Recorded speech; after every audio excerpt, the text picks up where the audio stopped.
I don't need to say to all of you that this has been an excruciating time. And I think that many of us have been following the news obsessively and reading everything and looking back on social media. Not always are the things that we are seeing things that are helpful. Almost all of it is upsetting and disturbing. And I know that I personally am struggling with so many emotions right now around Israel. In the sea of many reports and articles about what is happening. One of my trusted sources is the Israel Policy Forum, and Michael Koplow, who is the chief policy advisor for the Israel Policy Forum, once again wrote, I thought, the most important article to sort of single-handedly sort of summarize what the situation is and how we process it. And we are so grateful that he has been a friend of ours at Central and has several times when crises have come up in Israel been someone to help explain and help us process what's happening in Israel. And with the depth of his historic and scholarly background and his up-to-date knowledge of what's happening, we couldn't have a better person to teach us in this moment. And we're deeply grateful that you're with us, Michael. And for our community, we're going to need to process this in many ways. This is sort of an opportunity to understand this with our heads. I hope that you'll join us on Friday as we try to process some of this with our hearts and souls as well. And this will just be, unfortunately, I think, the beginning of a fairly long road, and for us to kind of stay in this. And so without further ado, I'm going to pass it to Rabbi Sarah Berman with gratitude for her help, and Rabbi Joy Levitz for organizing this morning, and then quickly to turn it to our featured guest. Thank you, everyone. Thank you, Rabbi Buchdahl. Good morning, everybody. Thank you so much for being here. What we're going to do is hear from Dr. Koplow for the next 20, 30 minutes. He's going to lay the groundwork for our understanding of what happened, why it happened, and what might come next. He will take your questions. I'll be sending those to him and towards the end of our time together. So if you do have questions, please put them in the chat box and I will get those to Michael. Without further ado, Michael. Thank you, Rabbi Berman, and thank you, Rabbi Buchdahl. It's always a pleasure to be with Central Synagogue. I wish it was not under the current circumstances, but it's good to see everybody nonetheless. So let's start with what happened on Saturday. Everybody knows the broad strokes, of course. You had a coordinated assault from Hamas on southern Israel that started with drone strikes on Israeli positions along the border wall to take out the sensors and surveillance cameras and automated machine guns that are sitting along the wall. After that, there were rockets that came over the fence from Gaza towards southern Israel, which served as cover for Hamas fighters to break through the fence in 29 different places. They're still not sure exactly how many fighters came through because the Israelis have not yet cleared out the entire part of southern Israel. They killed 11 Hamas fighters yesterday and last night who were hiding out in various places. So the exact numbers of fighters who came over is still to be determined, but it seems as if it's something between 1,000 and 1,500 fighters who streamed through the fence. The casualty numbers at the moment are 1,200 Israelis who were killed, and somewhere they think around 150 Israelis who were abducted and taken back into Gaza, and thousands of people injured. So those are the broad strokes, and I know everybody is fully aware of all of them. So this, of course, has been shocking to Israelis in an unprecedented fashion. People will have seen things like the fact that this was the greatest number of Jews who were killed on any one day since the Holocaust. To put it in an Israeli context, the largest single day of casualties that Israel has had was during the Yom Kippur War, and it was about, I think the exact number might be 337 Israelis killed in one day, and those, of course, were Israeli soldiers. Aside from the fact that the number here is so much larger, this is shocking to Israelis because this is not primarily IDF soldiers. This is primarily civilians who bore the brunt of the casualties. And some of the awful images and videos that have come out make it clear that this wasn't a simple assault. So for that reason alone, I think this has shocked many Israelis. But there are a number of other reasons that this comes as a real shock to the Israeli system.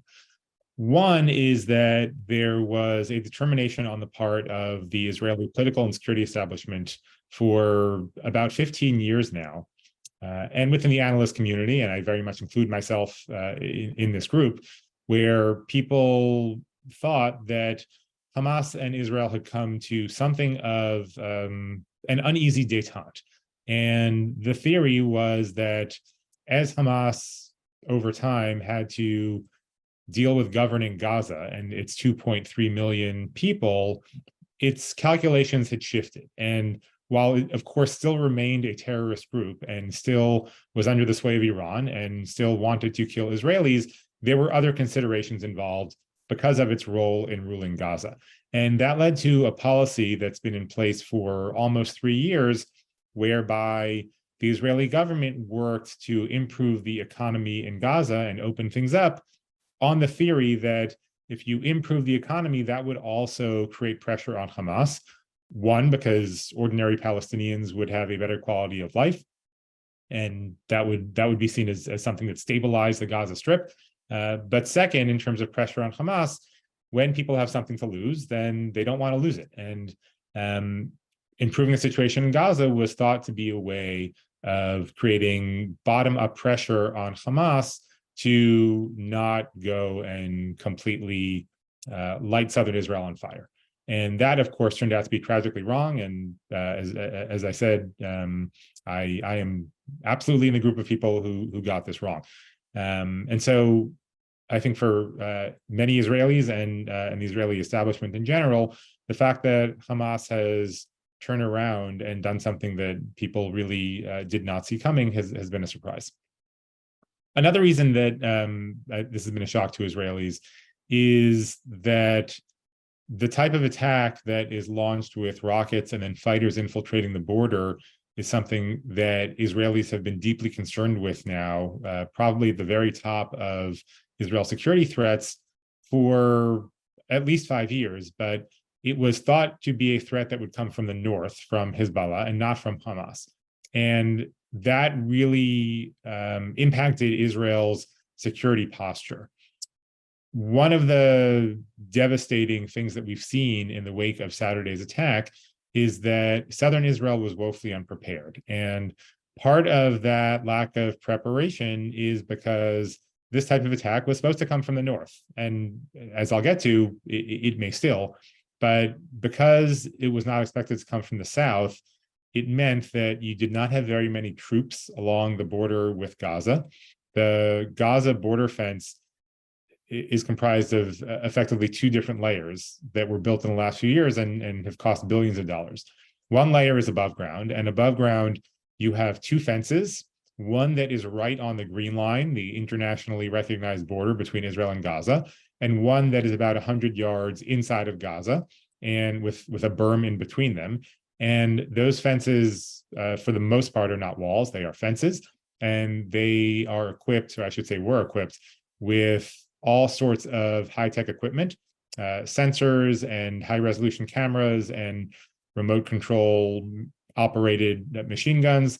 I've been to the Gaza border 3 times already in 2023. One of those times I was in the Erez crossing. I sat, which is the crossing for people. I sat in the operations room, and the high tech is incredibly impressive, but it was also striking even then the degree to which Israel was relying on high tech solutions as opposed to manpower on the border. And the idea was that Israel would know immediately when there was an incursion because of all of the sensors, and it would be able to respond because any incursion, as they have been in the past, would presumably be a handful of people, not something that would overwhelm the fence. And so that's one layer. And the second layer is a subterranean wall that has cost billions of dollars and was built after the crisis of Hamas building tunnels into Israeli territory. and coming out and abducting people. So after the 2014 war, Protective Edge, Tzuk Eitan, Israel started to build a subterranean wall. That wall goes over 100 meters deep, and it's thought to be impenetrable. I haven't seen any evidence yet that it isn't. But because of those two things, Israel did not have very many troops on the border. The idea was that, again, the subterranean wall would prevent any tunnel incursions, and anybody coming from up top, Israel would see well ahead of time, would be able to respond. The other problem is that Israel's deployment was not geared toward Gaza. Before Saturday, something between 70 and 80% of active IDF troops were stationed in the West Bank. And that isn't something that is new to this government, but that number has increased with this government. A few hours after the attack, there were 7 infantry battalions that had been moved down to the south and were operating around Gaza, and there were still 23 infantry battalions stationed in the West Bank. And the reason for that is that Israel has a large number of people living in the West Bank, and they require a lot of protection. You have approximately, at this point, something between 470 and 480,000 Israelis who are living in the West Bank. 80% of them are living in the large blocks along the Green Line, but 20% of them are living deep inside the West Bank. And in 2023, we have seen both more Israeli deaths and more Palestinian deaths inside the West Bank than any year since, I believe, 2005, since the Second Intifada. And so things in the West Bank have been heating up. I know that people have seen the news over the past year, things like increased terrorism against Israelis and increased settler violence against Palestinians. Much of that results from the fact that you do have a large number of Israelis who are living deep inside the West Bank, and they require lots of protection. And not only do they require lots of protection, but their presence there causes more friction with Palestinians. And so you have more episodes of violence than you've ever had, and that requires lots of Israeli troops to monitor and police the West Bank. So when you have that many troops inside the West Bank, it makes it difficult to be on top of what's going on the border with Gaza, or even what's on top of going on the border with Lebanon and Hezbollah. So for all of these reasons, Israel was caught by surprise, and that makes this far worse than it could have been and should have been, not just in terms of the casualty numbers, but in terms of Israeli psyche, because Israelis really did believe that they were safe and sound, including the ones who live right on the Gaza border. And tragically, that turned out not to be the case. For anybody who hasn't seen or read this yet, I highly commend Amir T-Bone's account of his Saturday, where he and his wife and his 2 daughters were trapped inside of their shelter inside their house, waiting for 10 hours in the dark with no electricity to come and be saved. And his story is, I should say, Amir is a friend of mine. His story is incredible to see, but one of the most powerful aspects of it is it comes through in everything that he has said, his shock and anger at the fact that he truly believed that he was safe and sound where he was. He and his wife made the decision to move from Tel Aviv to Nachal Oz, which is the community closest to the border with Gaza. And he feels betrayed by the fact that all of these people really believed that the state was going to protect them, and they feel let down. And I think that a lot of Israelis feel that way, but that's part of the reason that this has been so shocking, because it was completely unexpected. In addition to the operational failure, obviously there's a large intelligence failure here, because Israel did not see this coming. There have been a lot of reports in the last few days about how and why that may have happened. It's possible that Israel missed this entirely. It seems that Hamas has taken, or I should say took, great pains to discuss this operation all in low-tech ways. Israel has very good surveillance penetration of all electronic messaging and all phone messages and all conversations that come in and out of Gaza. But it seems as if in this case, Hamas did everything in a very low-tech way, having conversations only in person, putting things down on pen and paper as opposed to even encrypted texts or emails. There's some evidence to suggest that Hamas may have actually launched a pretty sophisticated disinformation campaign where they knew that the Israelis were listening to the things they were saying. And so they purposely had conversations talking about the fact that they had been deterred and that they simply wanted to get more economic benefits. This was well planned and well thought out by all accounts. And there's also an element here where Israel saw what was happening but misinterpreted it. There have been riots along the Gaza border for the past few weeks before Saturday, and those riots were deemed by Israeli intelligence to be efforts to extract economic concessions. Israel had recently closed the two crossings between Israel and Gaza, the Erez crossing for people and the Kerem Shalom crossing for goods. And Hamas in the past has indeed rioted by the fence in order to get these things open. There was also determination that because the Qatari government had recently cut back the amount of funds that it was sending to Gaza for needy families, that Hamas was trying to put pressure to have that amount raised again. And so people saw these riots and assumed that it was what we've seen over the past few years, an effort to extract economic concessions, when in reality, it appears that this was a dry run for an assault on the Gaza barrier. So lots of layers of failure here. And I think that when the dust settles, there's going to be a real reckoning for IDF leadership, for the political leadership, for all sorts of things. In terms of what's coming next, because the security establishment and the intelligence establishment have a very different view of Hamas and its aims today than they had a week ago, that is going to lead to a very different type of operation in Gaza. We've seen over the past 15 years a number of operations in Gaza that were largely airstrikes. 2 times Israel has sent in ground troops, but when those ground troops have been sent in, and this happened most recently in 2014, when Operation Protective Edge lasted 51 days, if memory serves me correctly, either 50 days or 51 days. The ground troops have gone in, but not in full force. The idea in those cases was to degrade Hamas's military capabilities, but not to destroy Hamas's military wing entirely, and not to remove Hamas from power. And there are 2 reasons why that has been avoided up until now. One is that in order to remove Hamas from power, it requires an extensive ground operation in Gaza, fighting door to door, alleyway to alleyway. We've seen this type of thing before. The IDF had to do it during the Second Intifada in Jenin, and Operation Defensive Shield in 2002 was this type of thing. The difference between Jenin and Gaza City is that Jenin during the Second Intifada had about 40,000 people, and Gaza has 2.3 million people. So you're talking about much larger space, much more densely packed, and obviously much larger numbers. In addition to that, Hamas has effectively a second set of infrastructure underground with tunnels and bunkers. In 2021, Israel launched strikes against Hamas's tunnel infrastructure and destroyed tens of miles of tunnels, and that was deemed to be about only 25% of what Hamas had underground. So you're talking about a much more complicated situation when you go in with ground troops. If you're going to try to dislodge Hamas entirely, that's going to lead to a huge loss of life on both sides, Israeli military casualties and obviously Palestinian civilian casualties.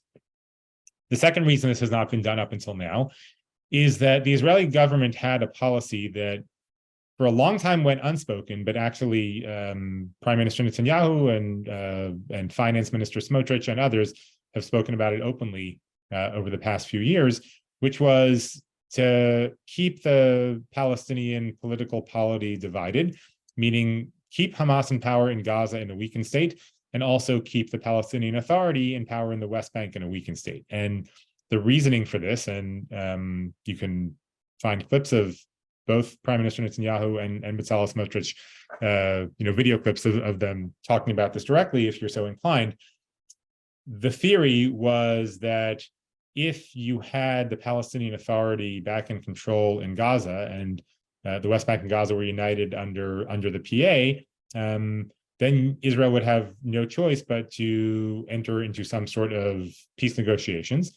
And the idea was that if you want to avoid a Palestinian state and you want to avoid negotiations, you can easily do that if Hamas is in control of Gaza, because nobody expects Israel to negotiate for that sort of thing with a terrorist group that's dedicated to its destruction.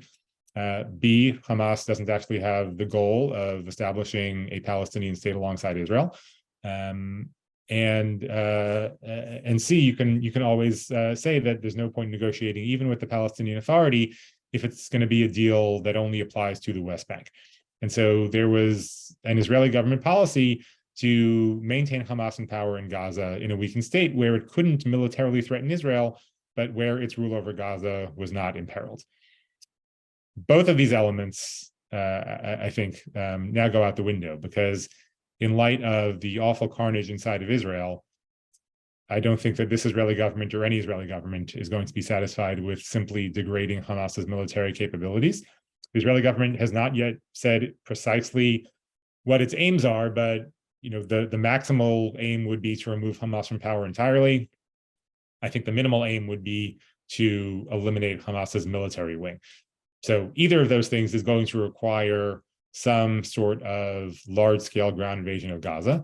And the idea now that you can safely leave Hamas in power in a weakened state and that it will not threaten Israel militarily, that assumption is out the window as well. So a large operation in Gaza at this point, as I said, I think is almost inevitable. And Israel has mobilized about 350,000 reservists over the past few days. Some of them are heading south and some of them are heading north. But this is in preparation for an operation in Gaza. And yesterday, the Israeli government formed a new emergency government where Benny Gantz and his party, Hamachaneh HaMamlachti, the National Unity Party, joined the government in its current configuration. The agreement stipulates that there's going to be a new 3-person war cabinet that will make all decisions about prosecuting the war. That is comprised of Prime Minister Netanyahu, Defense Minister Yoav Gallant, and Benny Gantz. And they've left a 4th seat open in that war cabinet for Yair Lapid, should he decide to bring Yesh Atid into the government as well. That war cabinet will also have 2 outside observers, Ron Dermer and Gadi Eisenkot. Gadi Eisenkot is a former IDF chief of staff who is part of Benny Gantz's faction.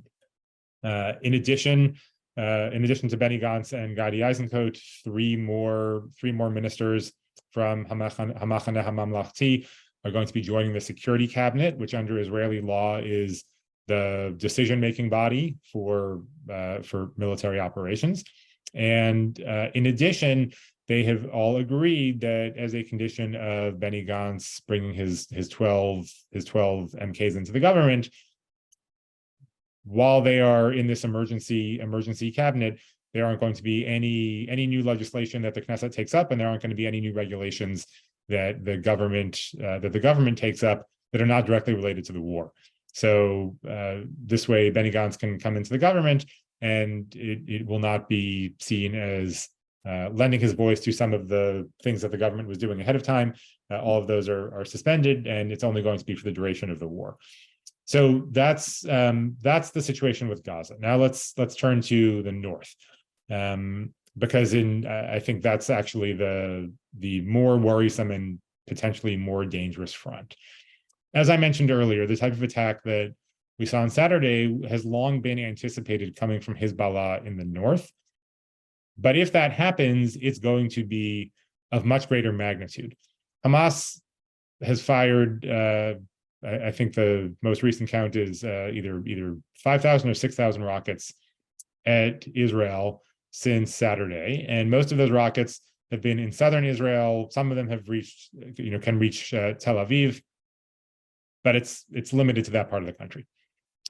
Hezbollah has 150,000 rockets by most estimates, and those rockets cover all of Israel. And as opposed to Hamas's rockets, which are relatively crude, which is why many of them tend to land in the ocean or in Gaza or in open areas, Hezbollah has a large arsenal of precision-guided rockets.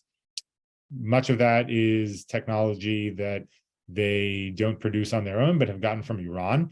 And for people who have been paying attention to almost constant Israeli airstrikes in Syria over the last 6 or 7 years, those airstrikes have been aimed at 2 things. One have been at Syrian, or I should say Iranian positions, IRGC positions inside of Syria, because Israel wants to prevent Iran from setting up permanent positions in Syria. And the other thing they've been aimed at is advanced weaponry that Iran has been transiting across Syria into Lebanon to provide to Hezbollah. So despite all the Israeli strikes, Hezbollah does have extremely advanced weaponry. So the types of missiles and the quantity of missiles that Israel would be facing if Hezbollah undertook a similar operation would be much larger. In addition, Hezbollah has a force that is effectively dedicated to breaching the border and invading northern Israel and taking over Israeli communities in the Galil. That's called the Radwan force. They are well-trained, well-armed, have fighting experience as a result of the Syrian civil war. A few months ago, Hezbollah had held a very unusual exercise where they invited the international press to come and watch the Radwan force simulate an invasion of northern Israel. So this is something that they've been actively and openly training for a long time. And the name of the game at the moment, in some ways, even more than what's going on in Gaza, is deterring Hezbollah from opening up another front in northern Israel, given that it will be much more damaging, and given that Israel would like to, if it can, concentrate on only one front for the time being. There have been skirmishes over the past few days between Israel and Hezbollah. So it has not been entirely quiet. Hezbollah shot some mortars, I should be more precise. A group shot some mortars across the northern border into Israel. It's unclear if it was Hezbollah or if it is Hamas operating in Lebanon, because there are Hamas fighters in Lebanon. But either way, nothing happens in southern Lebanon without Hezbollah's knowledge and approval. So whether it was Hezbollah directly or not, there have been these exchanges of mortars and then Israel firing back between Israel and Hezbollah in recent days. There was also an anti-tank missile fired at an Israeli army post, and Israel responded by killing 3 Hezbollah fighters over the border. So we are seeing this activity. And yesterday, I don't know if it made the news, but for any of you who have the Tseva Adom, the Red Alert app on your phones, yesterday afternoon, there was all of a sudden huge reports and warnings going off of Hezbollah drones being sent into northern Israel. Turns out that was actually a complete false alarm, but it put all of northern Israel under lockdown. And then there was actually a mistaken message sent out by the Home Front Command telling all Israelis to get into shelter. And that was in response to what people believed were Hezbollah drones coming over the border. So, just to underscore the seriousness of what it would be like if a front opened in the north. The United States has been taking a number of steps to deter Hezbollah from opening up a northern front. Hopefully, everybody saw President Biden's comments the other day, where he did not say Hezbollah by name, but effectively warned them directly. In addition, there are 2 carrier strike groups that have been sent to the Eastern Mediterranean and are due to arrive, I believe, today and tomorrow. And one of them, the USS Gerald Ford, is actually the largest aircraft carrier in the American fleet. And that is being done not only as a sign of support for Israel in light of what happened, but more so it's being done as a very clear message to deter Hezbollah and to deter Iran from opening up a northern front. None of this is guaranteed to work, because deterrence is an art, not a science, and is never assured. But the United States at this point is taking, I think, the strongest steps that it possibly could in order to try and deter Hezbollah from opening up another front in the north. Also important to mention the West Bank, because this is potential front number 3. As I noted earlier, this has been the bloodiest and most violent year in the West Bank since the Second Intifada, and things in the West Bank have been incredibly tense. Over the summer, there was a large Israeli operation in Jenin, and we've seen terrorist attacks coming out of Jenin and Nablus, the northern West Bank, really for a year now. And so the West Bank has been heating up, and that will not and has not ceased because of the new distraction in the south and potentially the north. 2 days ago, there were 11 Palestinians who were killed inside the West Bank. Yesterday, another 6 were killed. There were also 2 Palestinians who were killed in East Jerusalem. So all of these are potential flashpoints as well. And to put a fine point on it, before, as I mentioned, you had between 70 and 80% of active duty IDF inside the West Bank. Some of them, of course, have now been moved out in addition to the reserves that have been mobilized. But as it is even now, Israel is going to be stretched a bit thin, dealing simply with the West Bank as it is and a war in Gaza with Hamas. And if you end up with a northern front, then that's going to be the theater that requires the most Israeli attention. And so if the West Bank explodes, at the moment, that is suffice to say, it could not come at a worse time, and hopefully things can be kept quiet. And this is a spot where it is a good thing that the Palestinian Authority is in control of the West Bank as opposed to Hamas, because really the number one factor that will keep the West Bank quiet is going to be the performance of the Palestinian Authority security forces, who, despite all the PA's problems, remain a security partner of Israel's. And so hopefully, while the IDF is engaged elsewhere, the PA security forces can do what they can to keep things quiet in the West Bank.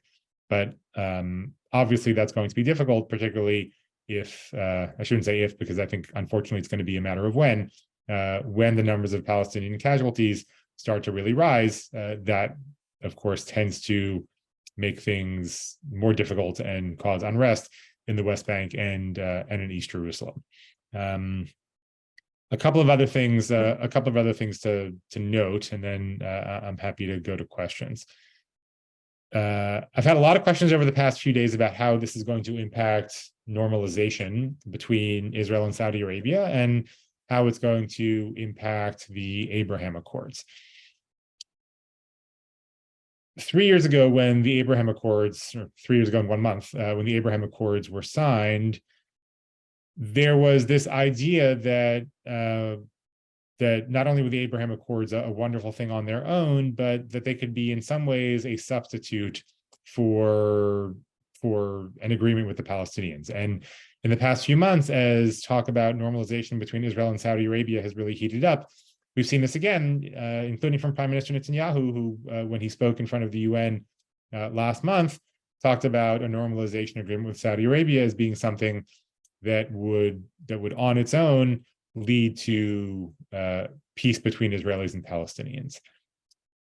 And I've always thought that was a fallacy, but I think we're seeing it now in a clear way, because the United Arab Emirates issued a statement on Sunday that I thought was excellent. Their initial statement was not as excellent, but they quickly issued a second one. They called out Hamas directly and was incredibly sympathetic to the Israeli loss of life and condemned Hamas for its operation in killing civilians. Sadly, we haven't seen the same from other countries in the region, including other Abraham Accords countries, Bahrain, Morocco, where their statements have both sides the issue.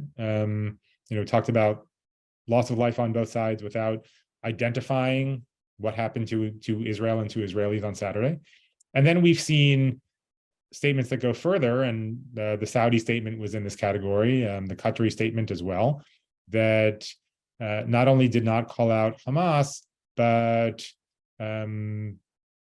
talked about how they have warned Israel for years about the consequences of ignoring the Israeli-Palestinian issue, and this is what happens. Now, I have to say that I don't disagree with that analytically, but obviously it's completely inappropriate in a statement responding to 1,200 Israelis being killed and hundreds of Israelis being abducted by a terrorist organization. And what we're seeing is that the Israeli-Palestinian conflict does indeed impact these relationships. It makes it much harder for these relationships to continue as they are. And Saudi normalization that people were talking about is something that was potentially going to come in the next 6 to 12 months. That time horizon is now pushed off. I still believe that we're going to see Israel-Saudi normalization, but I will be very surprised if it happens over the next year. And it's because the Israeli-Palestinian conflict cannot be ignored, and it's because normalization agreements with outside states are not a substitute for resolving the Israeli-Palestinian conflict. And We're seeing that now, and I hope that in the aftermath of this, the Israeli government and the U.S. government and the American Jewish community put as much focus into figuring out how we can get to a better place between Israelis and Palestinians as we have all put into figuring out how we can advance normalization, which, to be clear, is a wonderful development that everyone should support, and we should all hope that it continues. But we also need to be clear-eyed about what it is and what it isn't. And what it isn't is a substitute for an Israeli-Palestinian peace deal and an Israeli-Palestinian understanding that resolves many of the issues. I also want to say something about what we should be doing in this moment. So there are a number of things that I think the American Jewish community can and should be doing. One, of course, is supporting our family, our friends, our colleagues, our brethren in Israel. And of course, they need all sorts of assistance, and that assistance is both material and fiscal and also emotional. One of the most important things that you can do, and I hope that everybody here has been doing it, is simply reaching out to your Israeli relatives and friends and see how they're doing, and make sure that they understand that you are thinking about them and that you care and that you want to make sure they're okay. Even if it's just to check in, even if you know exactly where they are. I think that goes a long way. President Biden's speech the other day, which has been described by some folks as the most Zionist speech that an American president has ever given. I'm not a historian of the American presidency, so I can't say whether that's true or not. But I can tell you from not just the coverage inside of Israel, but from talking to many Israelis were moved in some cases to tears by the rhetorical support from the president. And the number of Israelis who saw it is also enormous. 48% of Israeli households were watching it live on television, and that doesn't include the number of people who were watching it live streamed, since many people don't actually watch television on TV these days. So Israelis saw it and they really felt it and appreciated it, and that sort of thing from regular Jews in the pews is important as well with your Israeli context. But of course, actual material support is important too. I know that Central Synagogue has a webpage that lists resources where people can donate. And I assume Rabbi Berman will put it in the chat if it's not there already. So there are all sorts of opportunities. The one thing I would say is there are perhaps even more opportunities going around compared to organized ones of people who are sort of doing things on their own.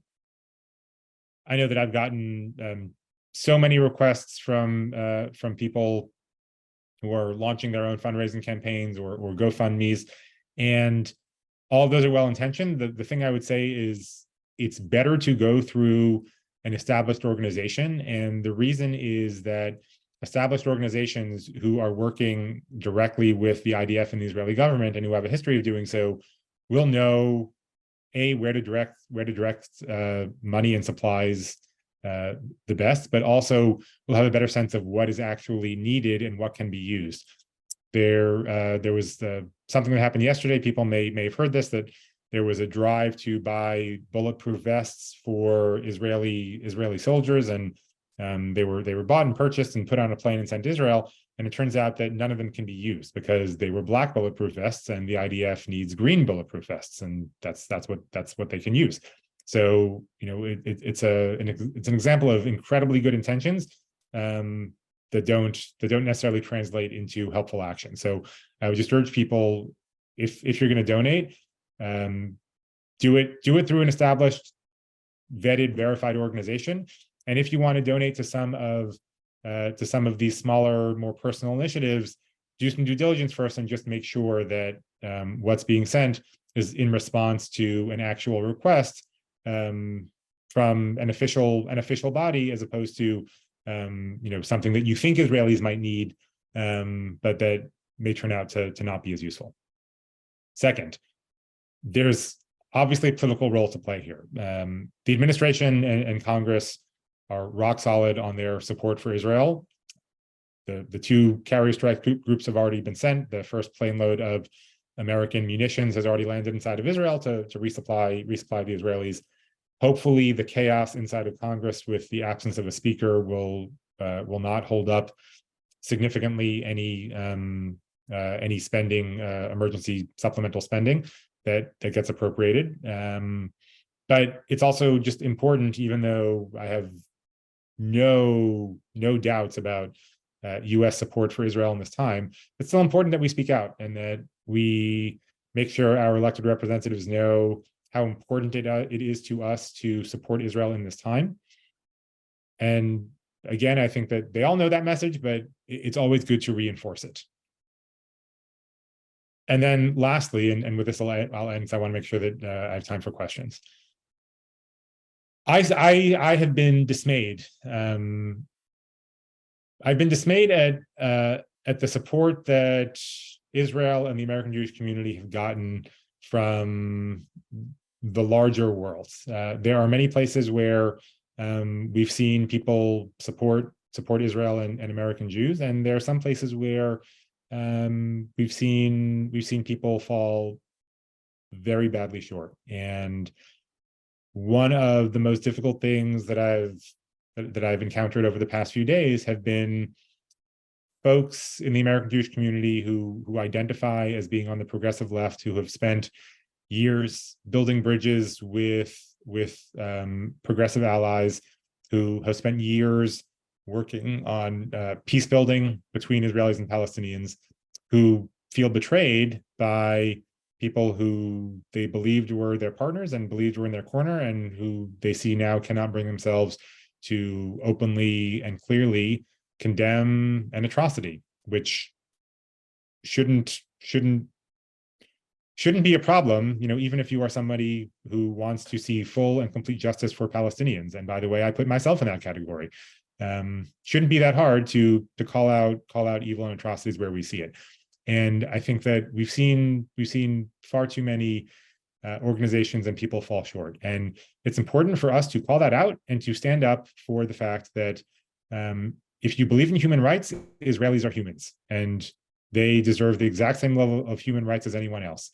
And the fact that there is going to be an unfortunate and horrible, and I hope to the largest extent possible avoidable, loss of Palestinian innocent human life in the days and weeks ahead should not and does not impact the fact that what Israelis were subjected to and suffered is inexcusable and cannot be justified in any way, shape, or form. And we should all do what we can to confront those attitudes, not to just let them slide, to call them out when we see them, and to work to make people understand why the attitude that any resistance against Israelis is legitimate is so pernicious and so damaging and so contrary to any reasonable notion of justice and human rights and fairness. And given that the American Jewish community tends to be left of center, and I assume that many folks on this Zoom are in progressive circles and identify with progressive causes, I think that it makes it even more important, because in many ways it's calling out the people on our own side. And it's always more important and more effective to call out the people on your side than the ones on the other side. And in this case, many of these people are on what I would deem to be the other side, but many of them are people that in other ways are very much on our side. And we should make sure that they all understand the implications of what happened, and frankly, the implications of what it will mean for American Jews and American Jewish safety going forward. So with that, I am happy to take any questions that people might have. First of all, Michael, the clarity, the wisdom, the experience that you brought to this briefing, we're all really grateful to you. Some of the lingering questions from our community, if you could speak just for another moment about the likelihood of other countries in the region joining Hamas and Hezbollah in escalating this war. We aren't going to see anything from other countries. What we have here is a situation where Iran, which of course, is no friend of Israel, has spent decades building what's known as an axis of resistance around Israel's borders, and it extends from Hamas and Islamic Jihad in Gaza, and in some ways a growing presence in the West Bank, to Hezbollah inside of Lebanon, to Syrian militias that are affiliated with Iran, and in some cases, actual Iranian Revolutionary Guard Corps units inside of Syria, to pro-Iranian militias in Western Iraq, and even to the Houthis in Yemen. Any of them very well may jump in, and Hezbollah, of course, is the most worrisome.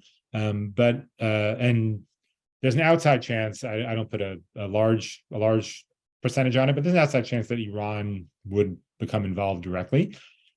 But we're not going to see any other countries, certainly not countries that have treaties or normalization agreements with Israel, but even others like Iraq or Kuwait.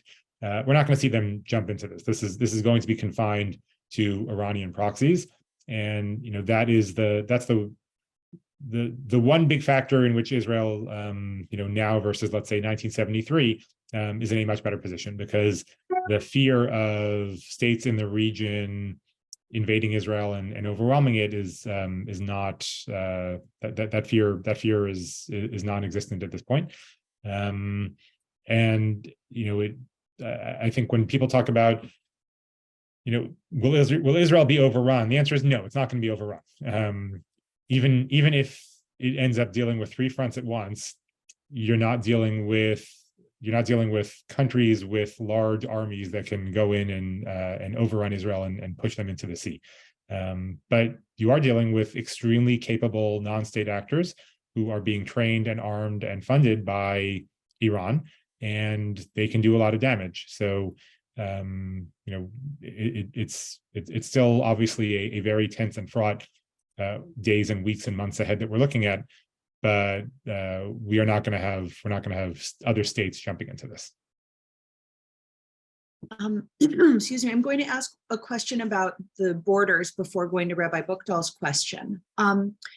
We had one question on Facebook about reports that Egypt had warned of a possible planned attack, and then another Egypt-related question from both Lana and Sherry here in our Zoom room. If you can talk about why all the news coverage is of Israel's blockade of Gaza and not Egypt's closed border with Gaza. Can Egypt help the civilians in Gaza by opening their border?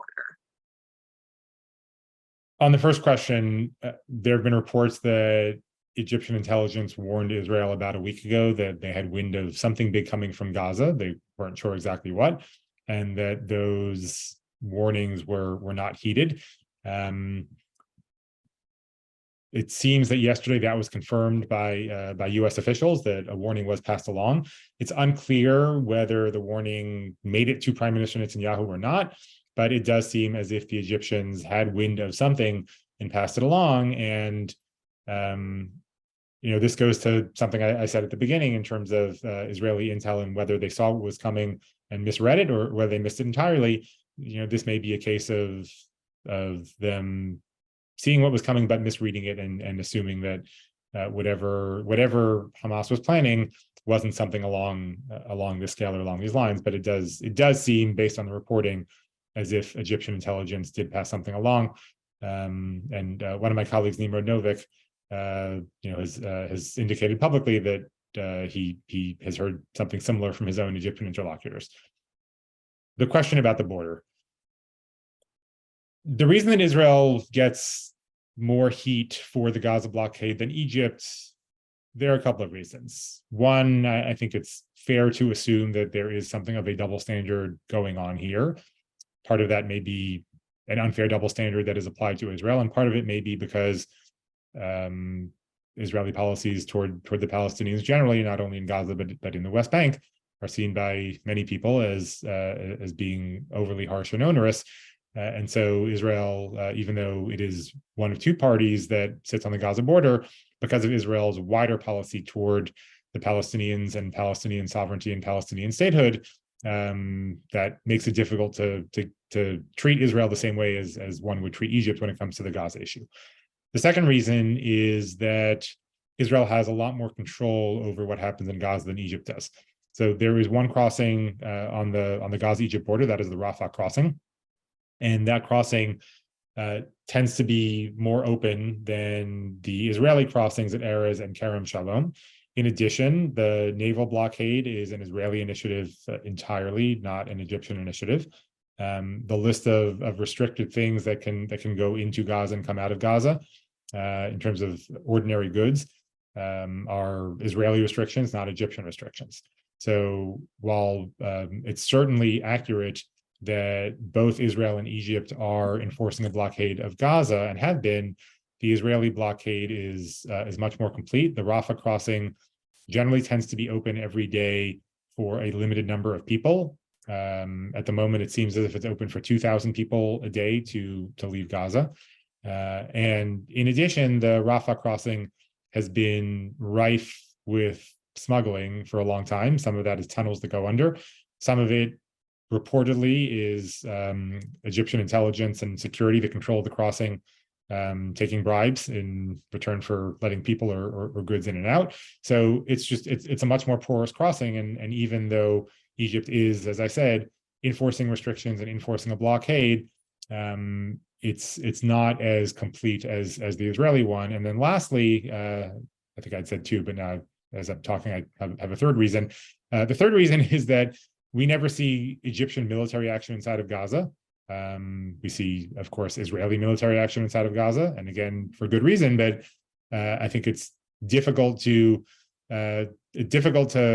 blame both Israel and Egypt equally when it's Israel that is carrying out airstrikes inside of Gaza. And in addition, in the aftermath of those strikes, it's generally the Egyptians who are going in with money and rebuilding Gaza, whereas Israel is not contributing to that. So there are a number of reasons. Some of them may be more valid than others, but I think that's why.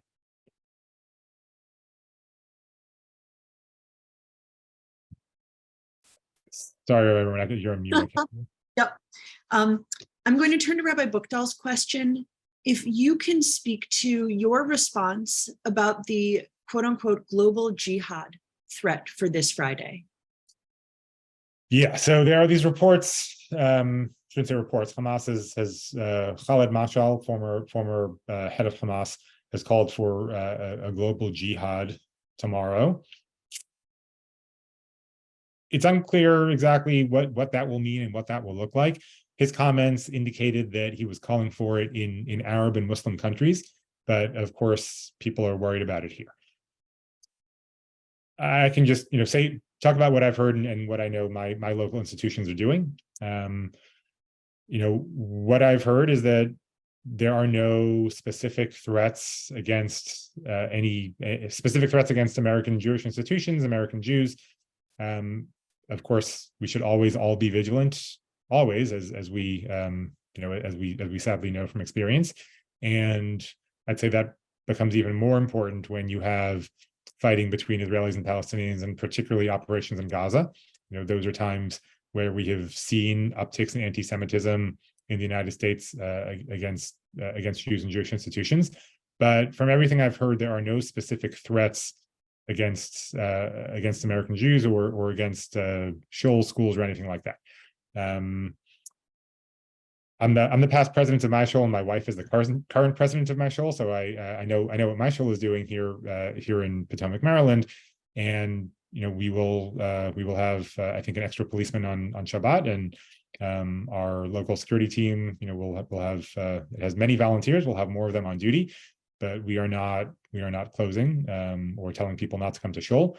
3 of my kids are in Jewish day schools here in Maryland, the Charles E. Smith Jewish Day School, and the school is not closing tomorrow either. So, I'm not a community security expert by any means, but I do know what the institutions that I'm affiliated with are doing, and I do know what I've heard from other Jewish community leaders, and that is to be on guard and be vigilant and keep an eye out. And obviously, if you see anything at all that seems remotely suspicious, of course, don't hesitate. better safe than sorry. But I think that it makes sense, to me at least, for us to go about our day and to do our usual routines and to keep our shuls open and our schools open, and to not let extremely non-specific threats from Hamas leaders 7,000, 8,000 miles away disrupt our lives and disrupt our routine and really ruin a Shabbat. Thank you. James in our Zoom room is asking about, he is himself a veteran, and he's interested in what Israel has done in the past and maybe what Israel might do in the future when this war ends to help the Palestinians of Gaza set up more reliable economic development, health, security apparatuses to really be able to build a society, a nation together. I think that the first thing is going to have to be figuring out, before any of those questions, who is going to be in charge of Gaza. And that answer at the moment is unknowable. If Israel goes in and topples Hamas, it's possible that Israel will decide that in terms of Gaza, it's going to go back to the situation that reigned before the Oslo Accords in 1993, when Israel was the day-to-day ruler of Gaza. That to me seems to be extremely untenable and I think unwise, but it's not out of the question. A second possibility, and this is the one that I think everybody should be working towards in a viable fashion, and I hope the Israelis are as well, is restoring the Palestinian Authority to rule in Gaza. That's something that the United States and other countries have spoken about now for over a decade as a goal. Israel has not tried to do that very hard, as for the reasons I detailed earlier about wanting to keep Hamas in place in Gaza in a weakened state. But I think that for all the Palestinian Authority's faults, there's no question that it is a more responsible, less violent entity than Hamas in every single way. And it's also demonstrated its willingness and ability to work with Israel on security inside of the West Bank. Now, getting the PA back to Gaza will be very hard because the PA, Mahmoud Abbas, no Palestinian leader, can do that on the back of an Israeli tank. It's not tenable. So I think there are perhaps the subject for another webinar another time. I think there are all sorts of different ideas for how that can be done, but that's a possibility. And a third possibility is some new homegrown Palestinian entity that exists in Gaza now that can take over and administer things. Whatever that looks like, Palestinian society absolutely does have to be rebuilt. Part of this has to be an internal examination because one of the we are all used to scenes of Palestinian gunmen handing out baklava in the wake of an attack on Israelis. I think what we saw the other day was very different. Palestinians literally taunting Israeli hostages face to face on the streets of Gaza, and those were not Hamas fighters who were doing the taunting. So I think Palestinian society, I hope, can go through a self-examination of what that says about Palestinian society. And there will also need to be lots of outside assistance because, again, we can talk about all the reasons that Israel has its policies in Gaza. You do have 2.3 million Palestinians living there who don't have freedom of movement and don't have access to reliable streams of food, water, and goods. And so that's going to have to be rebuilt as well, and it's going to take an enormous effort. But I think, unlike past times where that enormous effort has largely been humanitarian, this is going to require an entire rethinking of the ruling structure in Gaza and perhaps the societal structure in Gaza, and that's going to be an enormous undertaking. We have reached our time, but there are two questions I still want to ask you. One is about the communications around what's happening in Israel and what's happening in Gaza. What is the impact that you are seeing of the videos, the news, the social media, the personal reports on the public response to what's happening? it's shaken people.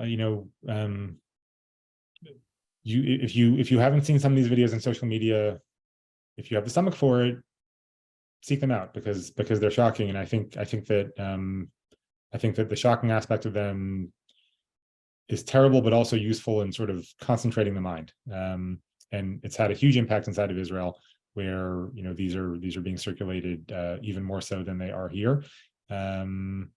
And it creates a clarity of purpose. What I hope it doesn't do is create a backlash against all Palestinians, because notwithstanding my comments about Palestinian society and the re-examination that I hope Palestinians do, the fact is that not all Palestinians are terrorists, not all Palestinians are Hamas. The number of Palestinians engaged in actual violence is very, very small. And the fight should be concentrated against Hamas and against the Palestinians who actually commit violence. And we should be careful about extending that to all Palestinians in general.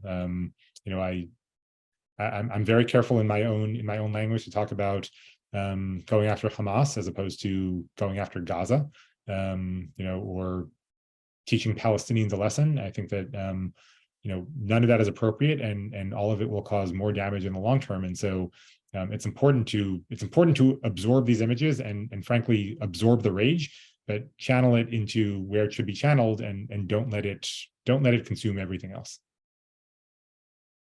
The final question comes from Mitchell, who's wondering how and where, maybe even when, will we see a reshaping of diaspora-Israel relations?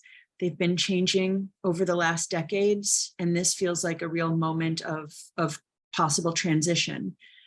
What are we looking at? What are we looking for?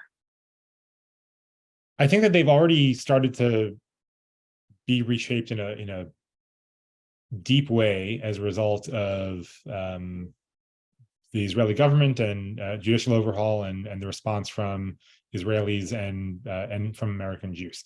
Over the past 10 months, I've seen so many ways in which American Jews have felt a greater stake in Israel than they have before. In some ways counterintuitively, because many American Jews have deeply disagreed with what this Israeli government has been doing, but they feel activated in supporting Israelis who are out in the streets protesting. And so, I've been watching, I think, the diaspora Jewish and Israeli relationship be transformed in that way, in a way in which American Jews feel empowered in ways that they hadn't before, and in ways in which American Jews feel that there's something to support in Israel, actively to support in Israel in ways that they maybe hadn't before. What happened on Saturday and the response we've seen, I think strengthens that. It's obviously in a different way. The American Jewish community is mobilizing, and I think largely unified in responding to this and helping Israel in any way that we can. And that response is fantastic. I hope that it erases some of the doubts that people may have been having about the need for Israel and Zionism and the need to support a Jewish state, work toward a Jewish state that shares our values and is in the image that we want, but not to discount the importance of having one. And so I hope that this goes toward that. And I also hope that on the other side of the equation, we all know the ways in which, unfortunately, Israelis sometimes dismiss American Jews, or take us for granted, or don't necessarily appreciate the ways in which we support the state of Israel. And I think that will be much harder, if not impossible, in the aftermath of this. And I hope that that if there is something good that comes out of this, if there is a silver lining, it's that it reshapes this relationship between Israeli Jews and diaspora Jews, but particularly North American Jews, where Israelis no longer see us as perhaps annoying cousins who they don't really want to deal with, but see us as not only integral to the Jewish community, the worldwide Jewish community and Jewish peoplehood, but see us as integral to Israel and to the Jewish state, and really see us as partners and as allies and and as people who Israelis should embrace and need to embrace. Because if that happens, I think that it will not only improve the support for Israel and Zionism among American Jews, I think it will make the state of Israel stronger writ large. Michael, thank you so much for joining us at this last moment for the emergency briefing. But really, thank you to all of you who showed up to learn, to listen, and hopefully you will join us again tomorrow for Shabbat services at Central, in person or virtually. That's when we will get to begin processing with our hearts, with our spirits. Thank you so much for being here this morning. Thank you, everyone.